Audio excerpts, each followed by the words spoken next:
Well, I thought I'd start recording this game a little early. I'm gonna play first, and it looks like we're gonna mulligan. That's no good. Wow. I'll decide if I want to mulligan this hand. This is our opponent here. He's playing some kind of mill combination deck, like Curse of Stockbray with... Yeah, I don't know. But he does have a Witches, Bitterheart Witch, and he does have... I think he has Bitterheart Witch. Yeah, he does. It's exiled right now. And he does have multiple Curses of the Bloody Tomes and some card advantage cards with zombies. His opponent was playing, amazingly enough, the same deck. I don't know if I've ever seen blue, red, black, crappy cellar door deck before, but he's got the Alchemist. I mean, that's what we're playing against. He's got multiple Claustrophobias, or Wolves should be good. Yeah. You know what? I'm going to keep this hand. I mean, we mulligan until we're going first. This hand's very slow. But he's a mill deck, and we got Creeping Renaissance in our hand. So we might be able to just come right back in the game, roaring back with that, if his milling is a little too slow. I don't know. This deck looks so weird to me. I guess if it comes together, it can beat me. We really... I mean, I would like to have a fast start against it, but we've already mulliganed a 6, and we have a 16-land deck. So if we mulligan any more, we could be in trouble. We also have an answer to Zombie Alchemist, so... yeah, and we have the Creeping Renaissance if he does start milling us. We're not in a horrible, horrible shape. Though we better rip some creatures very quickly, or we could find ourselves dead.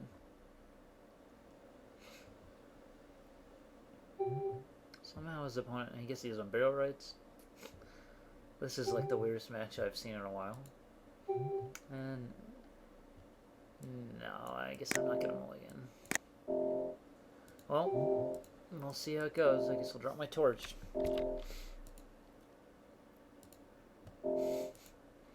We could just get blown out here. Of course, if I rip into Silver Chase Fox and another creature, we could hit him right back.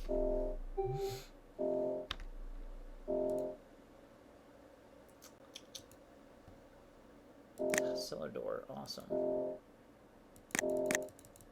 That card is not good, people, but I guess if you want to have a 30% chance at making a zombie every turn, sure, you can just do it. He's playing, like, I guess the guy had a Drown Yard, so he sideboarded that in. Alright. Cool.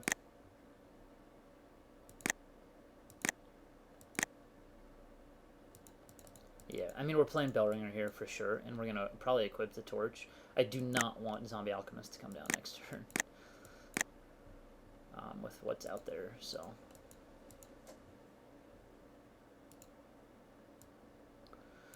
And I don't think it's worth travel prepping right here. No point. If that had been a forest, I guess I would have just thrown my Lumber Knot down. Well, here comes Cellar Door. And he hits a guy. Awesome. Incredible. Forest, please. Slayer's good. Rather kill... I mean, the difference between a token and a non-token just doesn't matter for us. It's better to kill the token, because I don't want him getting any creatures in his graveyard that he can bring back.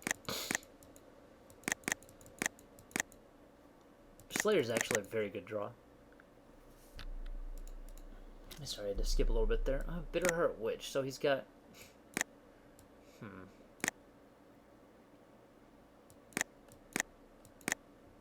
God, I really need that forest. He's got Curse of the Bloody Tome. I'm trying to wonder if I care about getting milled for a bunch when I can...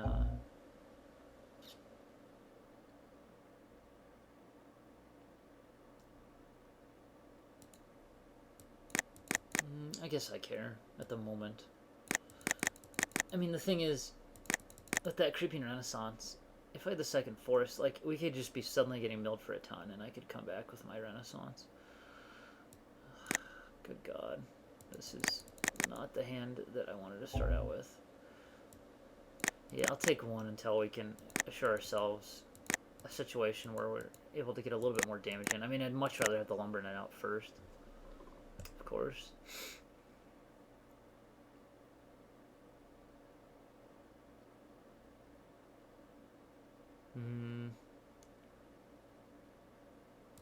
Yeah, I'm gonna go ahead and travel prep these guys just so I don't suddenly get beat down by zombies. I'm debating actually sending in the Slayer because I have the Moment of Heroism. And I can get in some damage. Yeah, I don't think that's a bad call. He might double walk those because of Cool Colors Chant, but that's fine.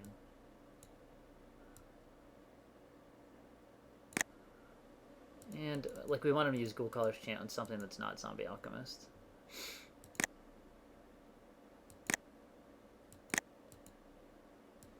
God, I really wish I had Lumber Nut out right now, though.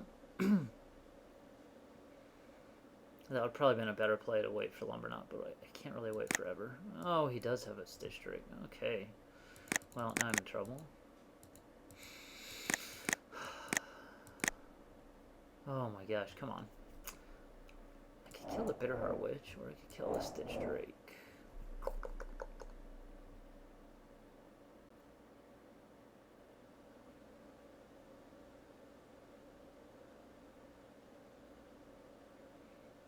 If I kill the Witch, I could actually get some damage in there.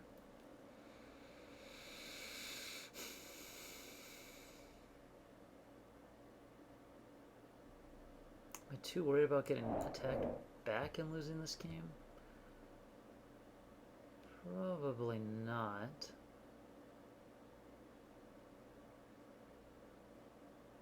See if I mean, I don't mind Tome too much, but again, I don't have the force to put out that pressure. I really wish... Yeah, I think I just kill the Witch and start attacking. I mean, I can get Slayer back if I trade for those zombies. I don't mind trading for zombies at this point too much.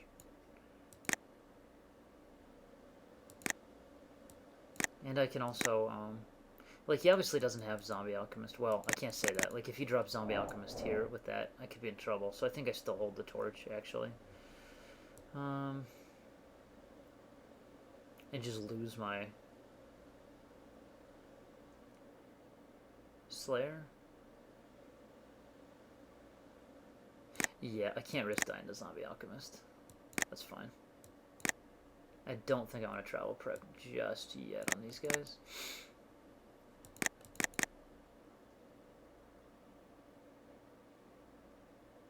Like the Blazing Torch is a reason why he might not drop Zombie Alchemist at all. Sure.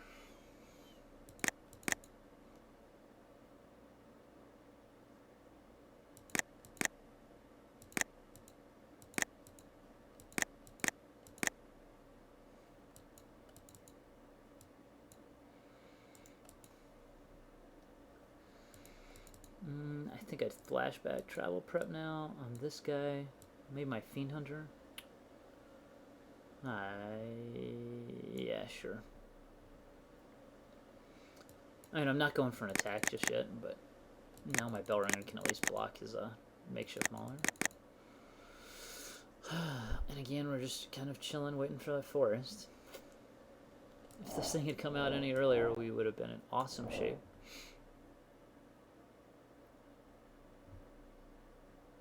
Yep. As it stands, we're kind of in trouble. Well, we're not in trouble just yet, but we're not sitting pretty. There we go.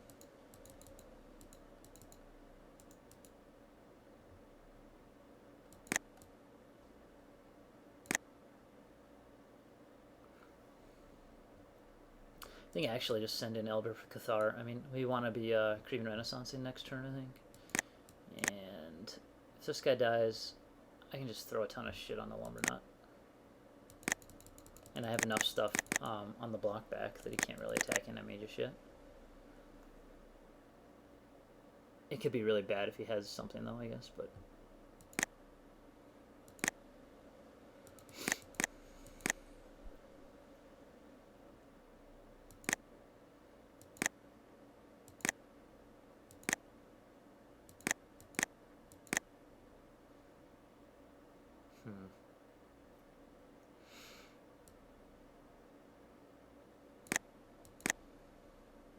I'll attack with Eldor Cathar again.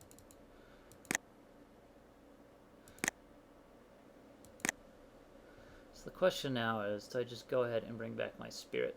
Yeah, I think I just go ahead and Renaissance right now, even though he has more mill cards. I mean, I can always Renaissance again. And this actually kills his flyer and puts some offense on the board for me, so... We're still living in a morbid terror of, like, a silent departure. Ugh, and of course he plays Curse right after I Creeping. Yeah, that would have been a good one to draw, too. Interestingly, I can flashback enchantments if I need to. Okay, he didn't even hit anything.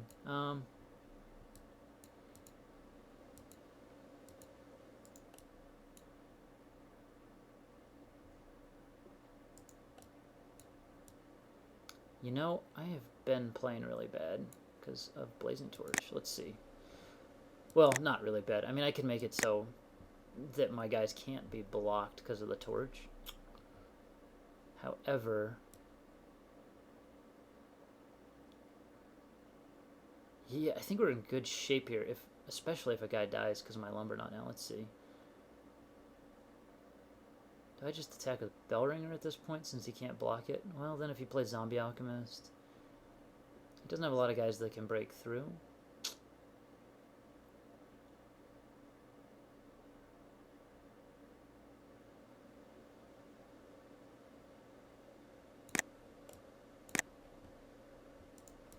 Yeah, I think I actually swing with those two. Can't block here. I mean, I could have been doing that before. That's kind of a mistake that I completely spaced the Blazing Torch.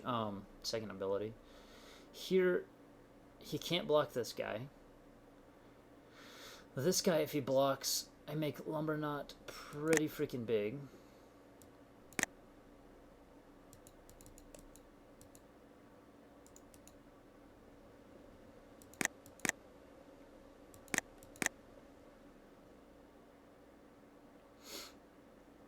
I mean, I'd assume just letting Slayer die at some point, or if he wants to kill, even letting Fiend Hunter die is fine. Okay, Claustrophobia on that does, like, nothing. You can just move the torch around. I mean, it doesn't do nothing, but... Like, I'm fine. There's Zombie Alchemist. I'm fine, like, double blocking, like, the Makeshift Mauler.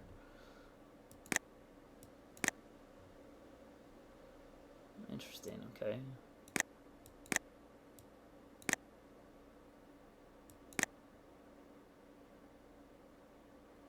Okay, that works pretty good with Zombie Alch. Let's see, who wants to not attack here?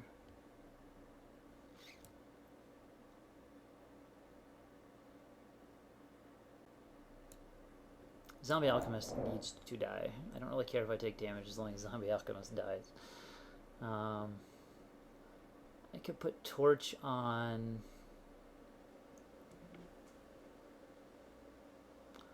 Lumberknot and attack, and then I could put Torch on Slayer and attack, and then on Lumberknot and kill that thing.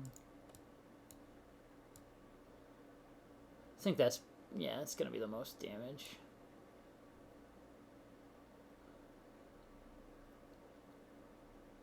I don't think I swing it with Cathar anymore. Let's see. And I'm not going to have anything that's unblocked next turn. If I send in with Cathar, it's pretty easy just chump, I think, now for him.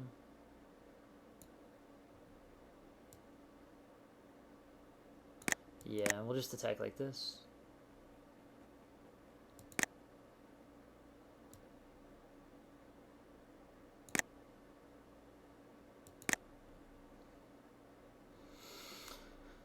And as much as I don't want to, I think I do have to kill that Alchemist. He's going to be milling a lot of cards, and I'm getting close to not being able to actually kill him on a swing back.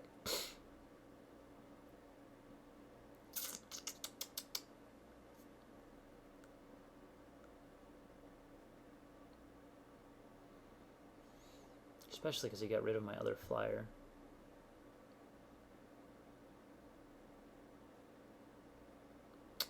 But if he gets any hits in with this guy,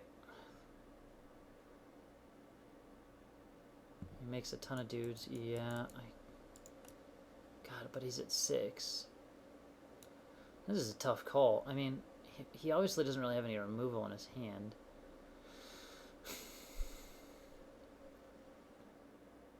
And like Torch on Lumberknot means that I can just kill him.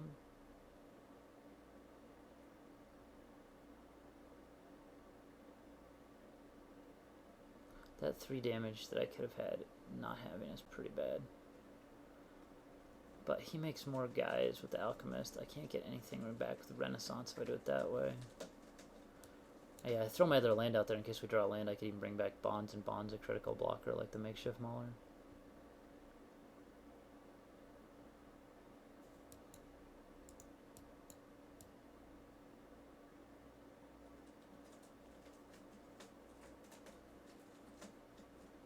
If he mills a creature, he gets 2 creatures with the Alchemist.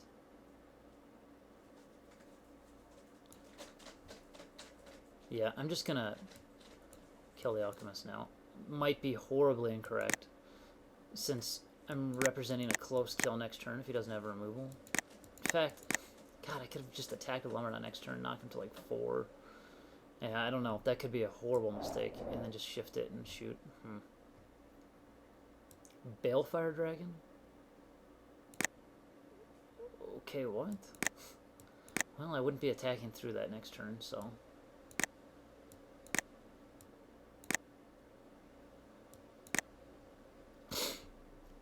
I can pacifism that with creeping Renaissance and getting Bonds. I think that's what I have to do.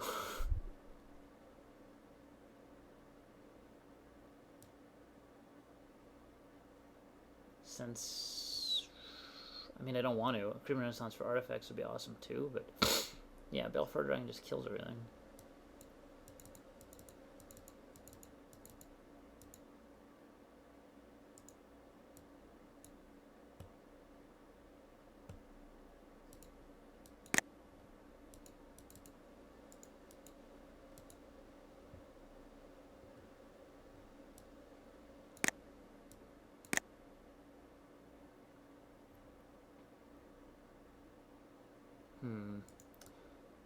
If I attack here, should I just lose my Cathar? Or lose my Slayer? If he blocks Slayer, this goes to a 4/4. He can't really go to 2/2. I mean, yeah, maybe I just swing these dudes in and sacrifice them. Because Lumberknot will just grow. Like, if he wants to lose 2 guys, Lumberknot becomes just massive.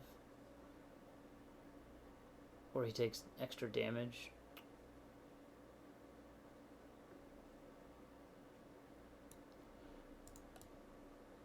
Let's see, he's at 4.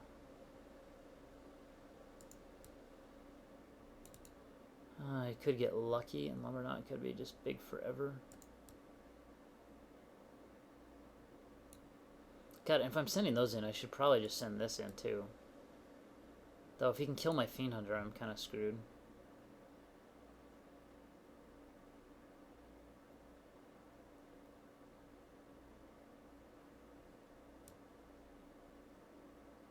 Yeah, I'm making some weird plays this game, I think, but this seems okay to me. I mean, we're getting Lumberknot bigger and bigger and bigger, and we have to start doing something soon. Like, maybe this should be coming in too. Because we're forcing some crazy blocks if it doesn't.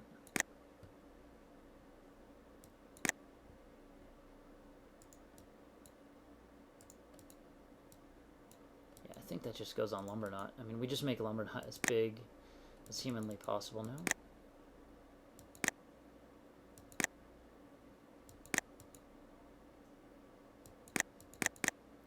God, we haven't had a Silver Chase Fox yet either, so that's interesting, because we can get our Bell Ringer back, potentially.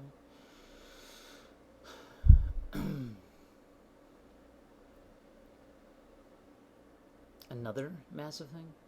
Scab Goliath, sure. Doesn't deal with our flyer yet.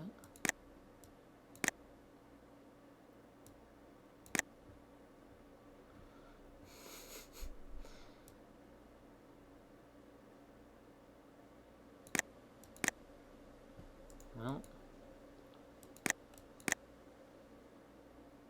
that was quite the dragon.